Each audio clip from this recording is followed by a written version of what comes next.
take this D chord right here, which is our normal voicing, boom, and what I'm going to do is I'm going to put my middle finger where my ring finger was on that D chord, right here. Then I'm going to take my so it's the 3rd fret of the B string. I'm going to take my index finger and I'm going to put it on the 2nd fret of the G string. Then I'm going to take my ring finger now and put it on the 4th fret of the D string. So you get this.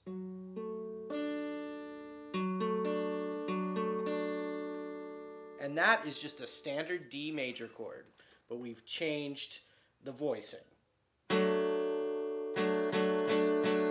As opposed to.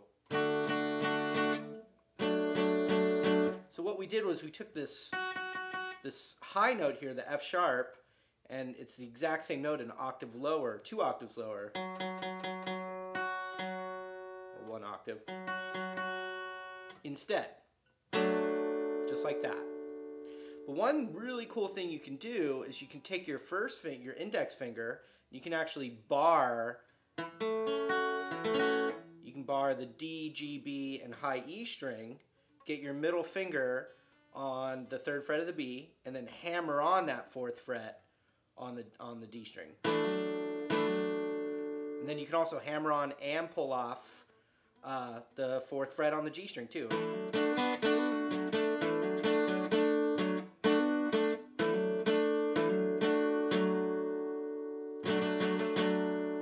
And so basically when I'm strumming with my right hand, I'm focused on, you know, the D, G, and B string when I play it, you know. The cool thing too is you can do it without barring it because the open D string is the root of the chord. So I could actually do this kind of thing. Have these 2 fingers here and hammer on that 4th.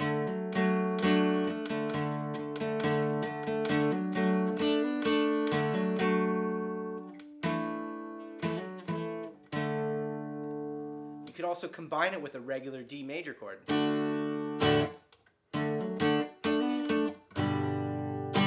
And then go to, you know, another chord in your progression. All right, so now let me show you something you can do with that G chord. You know, you've got a few different choices on the G chord probably at this point, hopefully. And so one thing you can do is take your middle finger and put it on the G string on the 2nd fret, and then you can slide that up.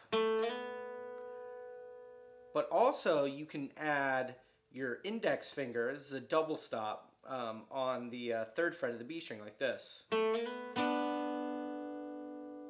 And you can also do it a whole step lower.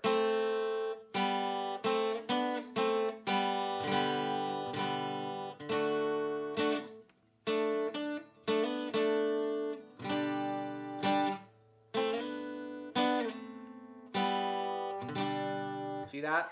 So you can add, you know, if you're just talking about the D, G, and B string, those are all in a regular G chord. So you could mess with that open, add your index finger on the 1st fret of the B string, middle finger on the 2nd fret of the G string, hammer it on, slide it up a whole step, back, just do it with the 1 G string as you strum the. That. There's a lot of options.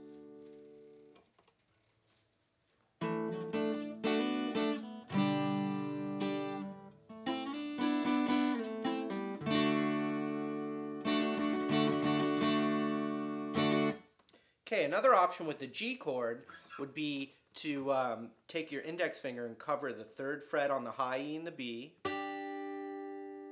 and then slide that up a whole step and back like this.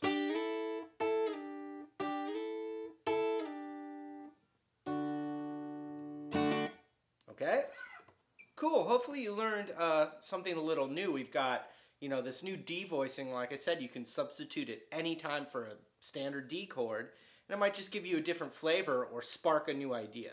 That's how I like to think of it. So what I'll do now is I'm going to combine the new D voicing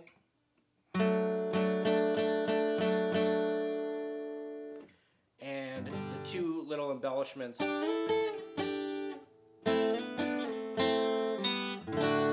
combine them together and just improvise with a D and G, something that you probably thought was really boring, now just spiced up a little bit. And hopefully, you know, you can add that to your arsenal, and you know, a good idea is to use these in a song that you already know with a D and G, and see how you can incorporate them. All right, here we go.